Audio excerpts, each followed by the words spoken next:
Eu cito Kühneweg, um especialista no anticristo, que diz: não é com erudição filológica, nem com metodologia que Nietzsche se aproxima da figura de Jesus, senão que por meio da reconstituição de seu tipo psicológico.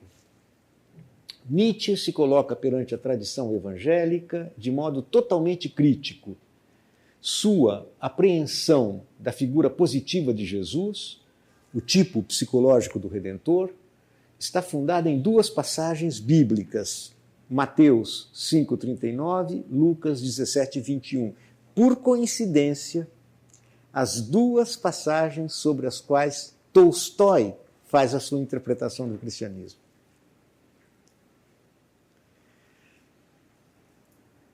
Eu insisto nesse ponto. São as mesmas passagens. Por que essas duas? O próprio Nietzsche não esclarece. Isso porque ele não leu suficientemente os textos, digamos, do espólio filosófico do Nietzsche para saber que o Nietzsche não diz, porque o Nietzsche não quer, digamos assim, abusar da inteligência do seu leitor. Ele está sabendo que o seu leitor sabe do que ele está falando.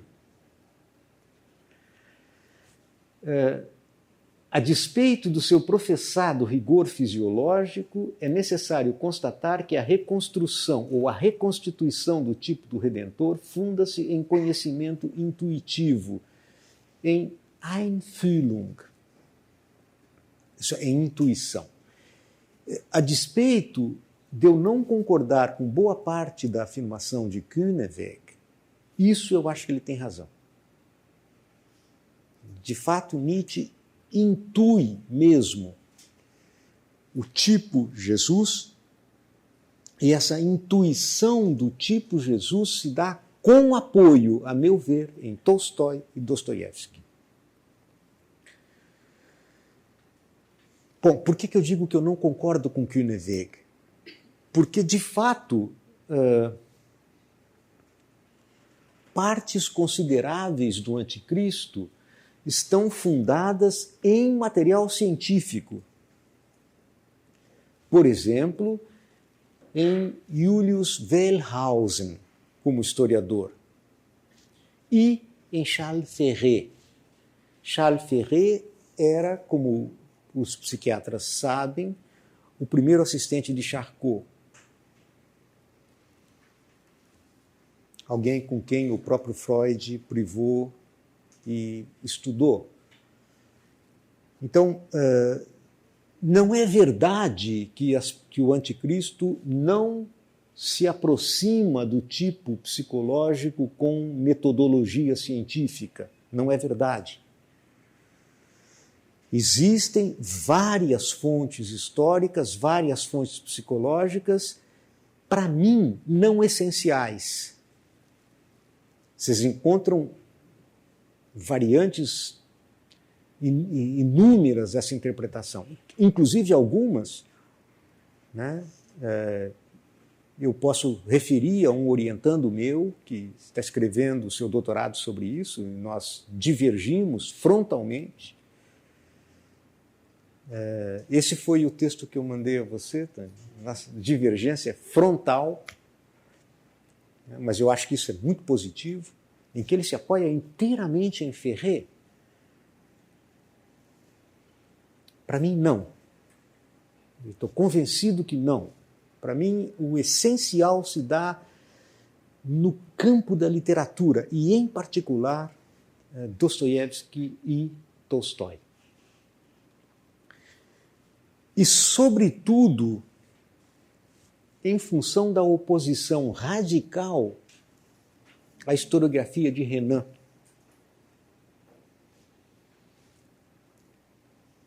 A vida de Jesus, escrita por Renan, é o grande inimigo de Nietzsche.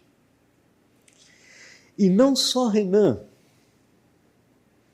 Por isso é que eu acho que, embora o Kühneweg tenha uma posição bastante respeitável, ele deixa de ver que Nietzsche escreve contra duas grandes matrizes da historiografia do século XIX, isto é, Renan por um lado e por outro lado Strauss. e a esquerda hegeliana. A crítica histórica dos evangelhos.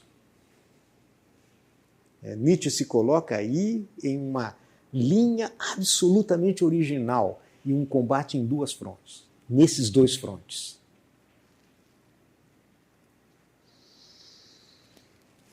E só aqui aflora o problema da psicologia do Salvador. Confesso que leio poucos livros com tais dificuldades como os evangelhos. Semelhantes dificuldades são diferentes daquelas em cuja demonstração a erudita curiosidade do espírito alemão festejou um dos seus mais inesquecíveis triunfos. Está falando aqui da esquerda hegeliana inteira. Longe vai o tempo em que também eu, como qualquer jovem erudito, percebem aqui uma espécie de evocação quase saudosista do tempo de filiação a Strauss, saboreava com prudente lentidão de um filólogo refinado a obra do incomparável Strauss. Tinha eu, então, 20 anos. Agora eu sou demasiado sério para isso.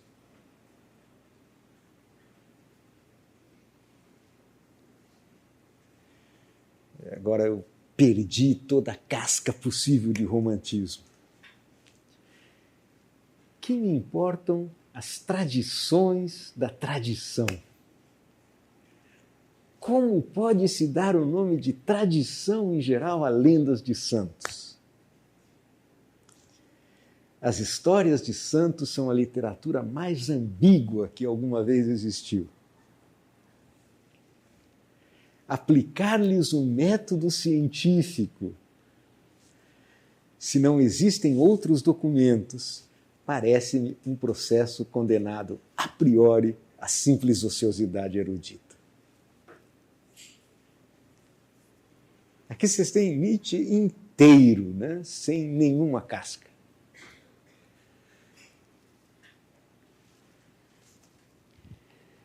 O que me interessa é o tipo psicológico do Salvador. Este poderia estar contido nos evangelhos a despeito dos evangelhos.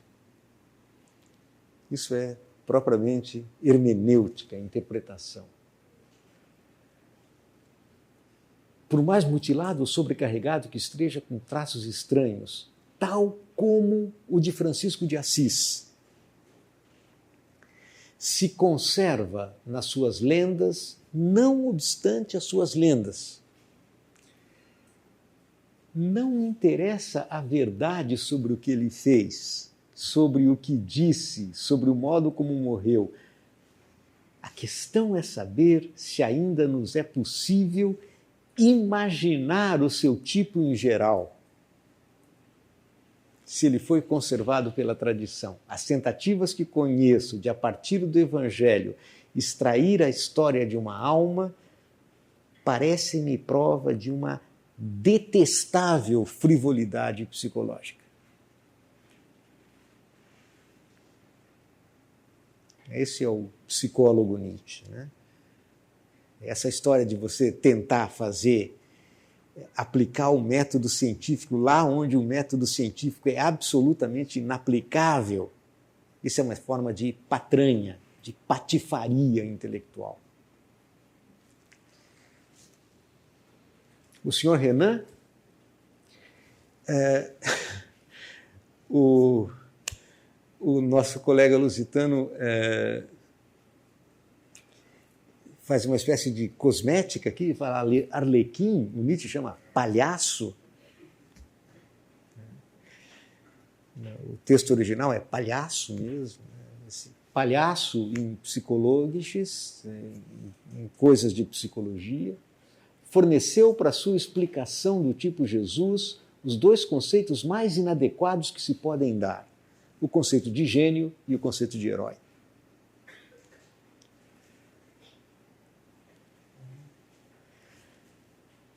justamente o contrário de toda luta, de todo sentimento belicoso, isso é, de toda vontade de vingança, tornou-se ali instinto. A incapacidade de resistência muda-se aqui em moral. Não resistais ao mal. A palavra mais profunda dos evangelhos, a sua chave, em certo sentido. Isso é literalmente Tolstói. Eu não vou voltar lá para outro slide, porque eu não quero perder tempo, mas isso é literal de Tolstói. A beatitude na paz, na doçura, no não poder ser inimigo. O que significa a boa nova? O evangelho. Encontrou-se a verdadeira vida, a vida eterna. Ela não é prometida. Ela está aqui, está em vós. Como vida no amor sem retraimento e exclusão, sem distância. Cada um é filho de Deus. Jesus nada absolutamente pretende só para si. Como filho de Deus, cada um é igual a todos. Esta é, portanto, a essência da cristicidade ou da cristianidade. A saber, a vida eterna, a felicidade, a beatitude não é uma promessa, mas é uma forma de vida.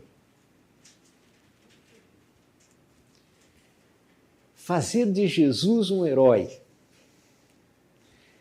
E que mal entendido não é a palavra gênio. Os dois conceitos de Renan. Todo o nosso conceito cultural de espírito não tem nenhum sentido no mundo em que Jesus vive. Com a linguagem rigorosa do fisiólogo, estaria aqui melhor, no seu lugar, uma palavra de todo diferente, a palavra idiota.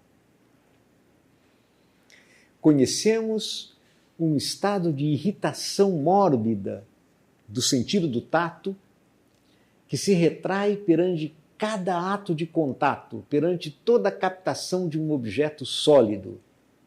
Traduz-se semelhante hábitos fisiológico para sua lógica derradeira, como ódio instintivo contra toda a realidade, como fuga para o impalpável, para o incompreensível, como aversão contra toda a fórmula, todo o conceito de tempo e de espaço, contra tudo aquilo que é sólido, costume, instituição, igreja, como um estar em casa num mundo em que nenhuma espécie de realidade ainda se agita, um mundo simplesmente interior, no mundo verdadeiro, no mundo eterno, o reino de Deus está dentro de vós.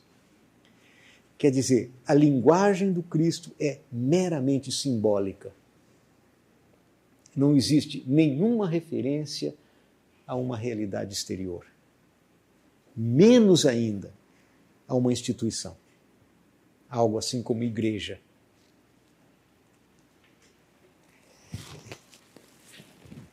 Eu cito aqui um texto bastante antigo, talvez um dos primeiros estudos sobre a utilização desse termo no Anticristo, que é o texto de Martin Dibelius. Idiota é um terminus de uso corrente no alemão dos séculos XVIII e XIX para caracterizar o leigo, o homem desprovido de refinamento científico ou artístico, a pessoa sem erudição, mas também o indivíduo original, idiotes. Idiotes significa o próprio,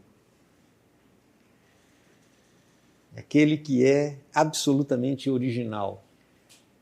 Neste caso, aquele que não é erudito, o grosseiro, o não mundano, o alheio à realidade, aquele que não está ligado aos negócios e aos afazeres. Se em algum lugar, escreve Dibelius, então é aqui que o emprego da palavra idiota a uma personagem histórica encerra, de fato, uma crítica, mas não exprime nenhuma ofensa. antes designa um tipo determinado, a saber, o homem estranho à realidade que renega os instintos naturais. O estranho, pelo menos. O emprego desta palavra por Nietzsche dá-se essencialmente em conformidade com seu sentido grego, como designação para um homem apolítico, não o homem da assembleia. Um cidadão privado que não participa dos negócios do Estado, um leigo em oposição ao versado, um ignorante em oposição ao erudito. Essa é a parte crítica. Mas nota-se a influência de Dostoiévski sobre o anticristo e suas formulações, em verdade em oposição, tanto à interpretação por Renan de Jesus como herói, como em relação a David Friedrich Strauss e a sua crítica histórica dos evangelhos. O tipo psicológico de Jesus identifica-se nessa fusão entre o sublime, a inocência infantil e o enfermo. E aqui eu não conheço nada melhor do que isso.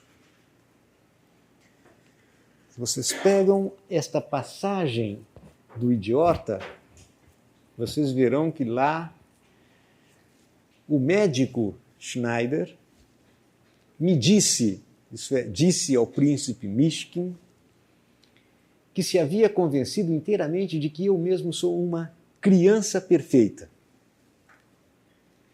Isto é, plenamente criança, que apenas pelo tamanho e pelo rosto eu me pareço com um adulto, mas que pelo desenvolvimento, a alma, o caráter e talvez a inteligência, eu não sou um adulto, e assim o serei mesmo que viva até os 60 anos.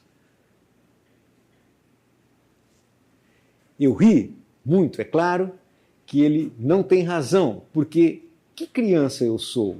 No entanto, existe aí apenas uma verdade. Eu realmente não gosto de estar com os adultos. Com pessoas, com grandes. Isto eu notei faz tempo. Não gosto porque eu não sei.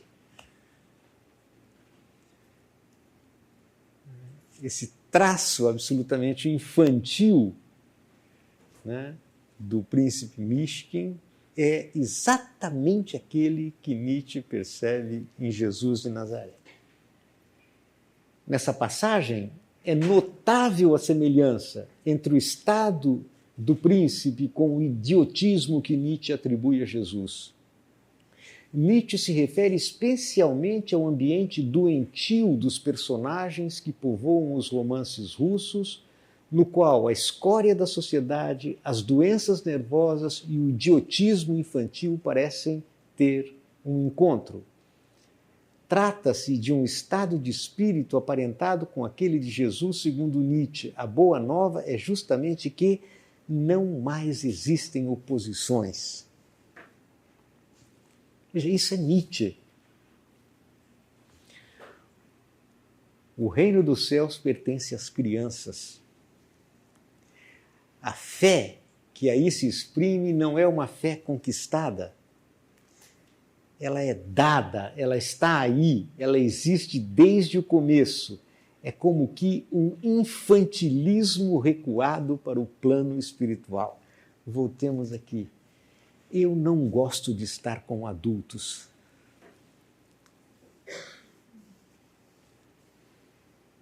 Eu não gosto de estar com as pessoas grandes. O reino de Deus pertence às crianças.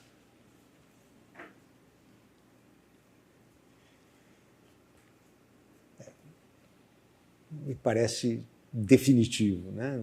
Não precisa fazer muito exercício mental para notar de onde isso provém.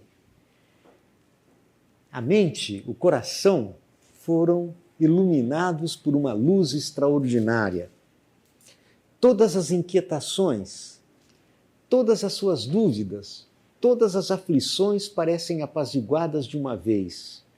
Redundaram em alguma paz superior, plena de uma alegria serena, harmoniosa, e de esperança, plena de razão e de causa definitiva. Isso é O Idiota, página 261. Esse estado da mente e esse estado do coração, isso é o reino de Deus.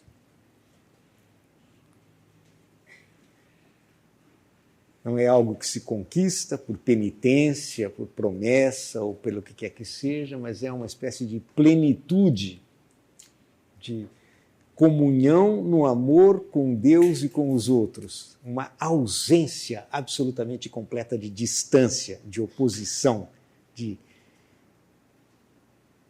enfim, hostilidade. A supressão de toda hostilidade.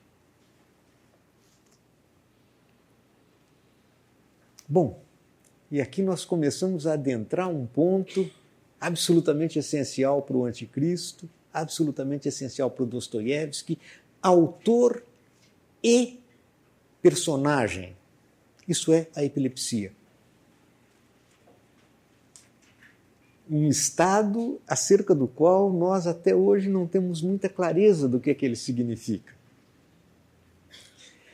Existem segundos,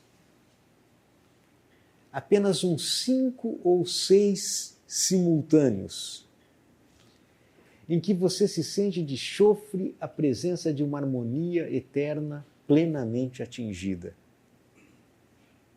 Uma espécie de reino de Deus. Plenitude. De fusão com o absoluto. Isto não é da terra. Não estou dizendo que seja do céu, mas que o homem não consegue suportá-lo em sua forma terrestre. Precisa mudar fisicamente ou morrer. É um sentimento claro e indiscutível. É como se de súbito você sentisse toda a natureza e dissesse: sim, isso é verdade. Isto é propriamente a descrição, a mesma descrição que Nietzsche faz do mundo de Jesus. Deus, quando estava criando o mundo, no fim de cada dia da criação, dizia: isso é verdade, isso é bom, isso não é enternecimento, mas algo assim, uma alegria. Você não perdoa nada porque já não há nada que perdoar. Vocês percebem? Isso é o mundo da inocência plena. Já não existe absolutamente nenhuma culpa. E justamente porque não existe absolutamente nenhuma culpa, não tem sentido a palavra perdão.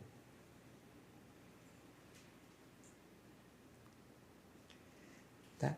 Isso é a reconquista da alegria, né? A superação da perspectiva da culpa, do castigo e, portanto, da tristeza. Não é que você ame, a coisa está acima do amor. Isso é propriamente uma vivência divina. É essa espécie de ultrapassagem de todas as nossas formas conhecidas. Quer dizer, eu não estou dizendo que seja o céu. Eu estou dizendo que a forma humana terrestre não é capaz de suportar isso. Esta plenitude da inocência. Vejam, gente, eu coloquei esse texto aqui de propósito nesse momento. Isso não é o idiota, isso é os demônios. E eu quero fazer a transição ainda hoje do idiota para os demônios. Eu estou colocando esse texto dos demônios porque esse texto é absolutamente simétrico, quase termo a termo, com uma passagem do idiota. E nós sabemos que pouco antes de enlouquecer, Nietzsche praticamente copiou os demônios. Nós observarmos nos cadernos de apontamento do Nietzsche, que são contemporâneos do Anticristo, ele quase copia os demônios.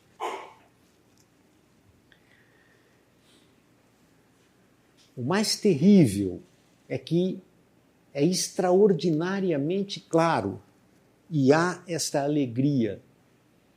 Se passar de 5 segundos, a alma não suportará e deverá desaparecer. Nesses 5 segundos, eu vivo uma existência e por eles dou toda a minha vida, porque vale a pena. Para suportar 10 segundos é preciso mudar fisicamente. Acho que o homem deve deixar de procriar. Para que filhos? Para que desenvolvimento, se o objetivo foi alcançado? No Evangelho está escrito que na ressurreição não haverá partos, serão como anjos de Deus. Uma alusão. Você percebe? Essa é uma descrição da plenitude. 5 segundos, não mais do que isso. Mais do que isso é insuportável. Isto é a aura do ataque epilético.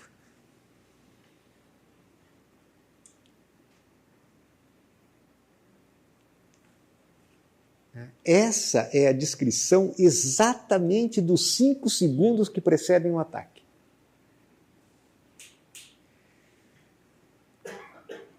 E isso só se encontra em Dostoiévski.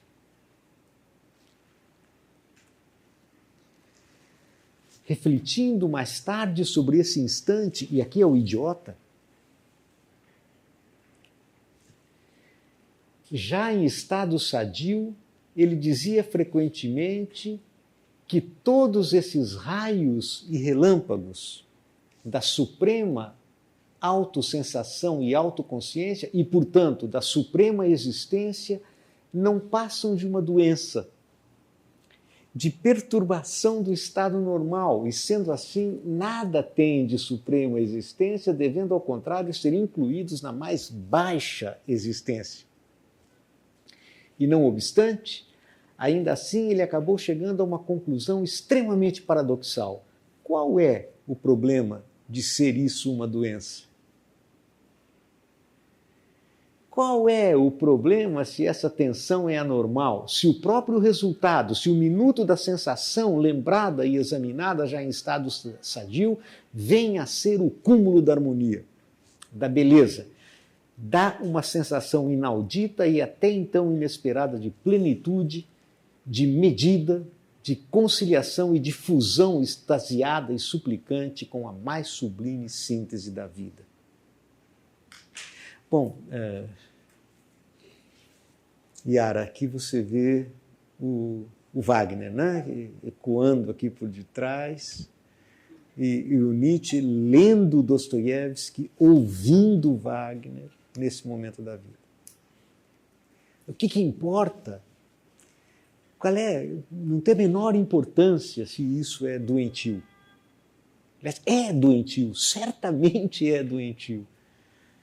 Mas é justamente nesse estado que tem a beleza mais sublime.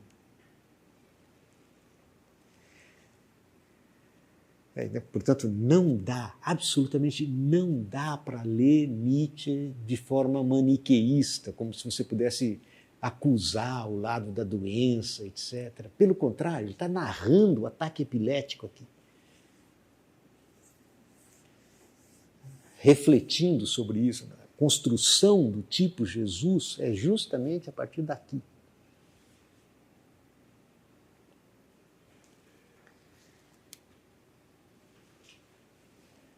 Volto para o terra a terra, para o nosso chão.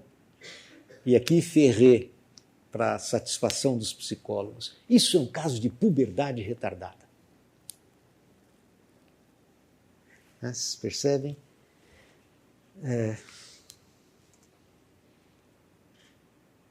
não haverá mais partos. É tudo alcançado na plenitude.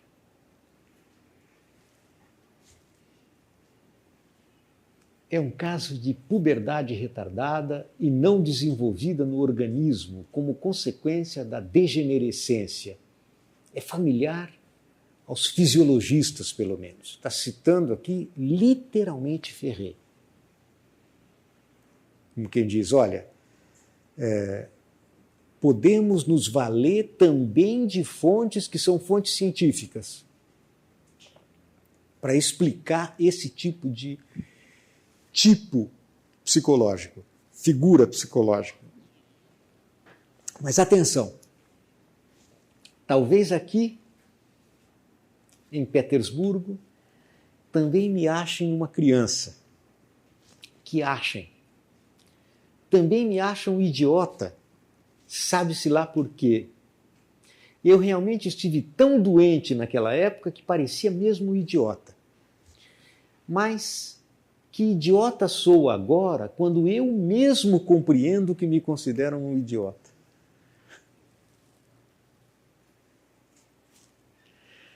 Entro em algum lugar e penso, pois bem, me considero um idiota, mas apesar de tudo, eu sou inteligente e eles nem adivinham.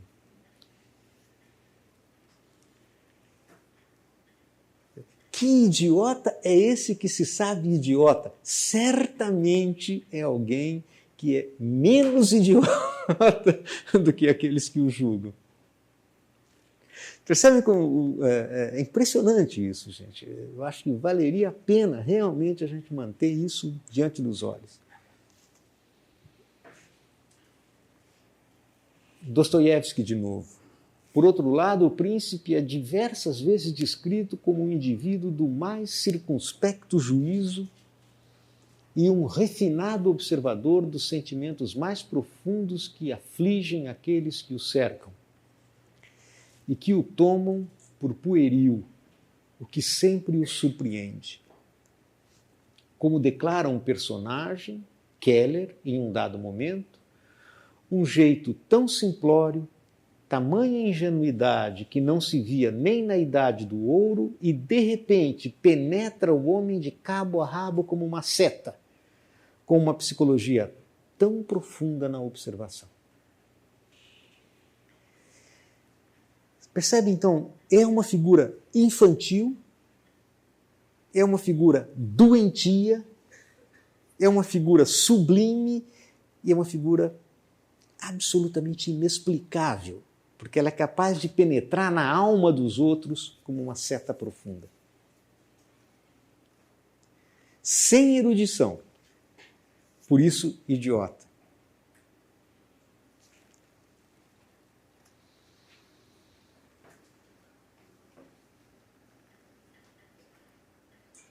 Entre outras coisas, pôs-se a meditar como em seu estado epilético, quase no limiar do próprio ataque, chegara a um grau em que subitamente, em meio à tristeza, à escuridão da alma, à pressão, seu cérebro pareceu inflamar-se por instantes e todas as suas forças vitais retesaram-se ao mesmo tempo com um ímpeto incomum.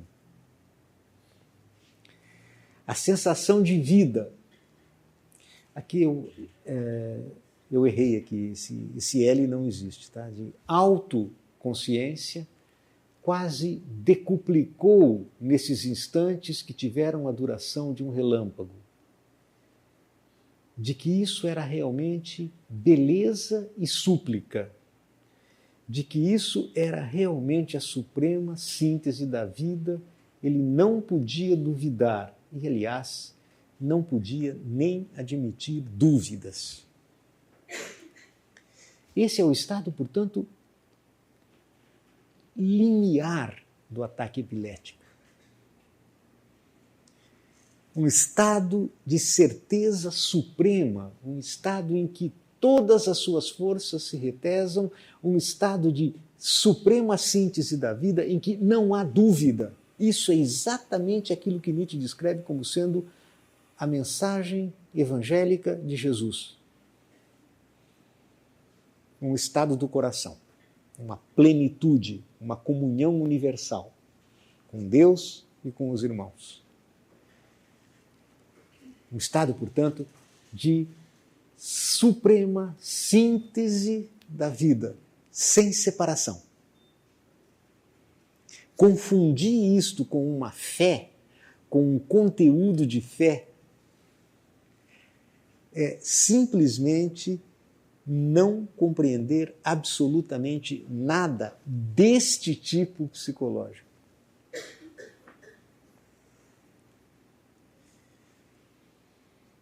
Se naquele segundo, isto é, no mais derradeiro momento de consciência, perante o ataque, ele arranjasse tempo para dizer com clareza e consciência a si mesmo, sim, por esse instante pode-se dar a vida toda, então, é claro, esse momento em si valia a vida toda.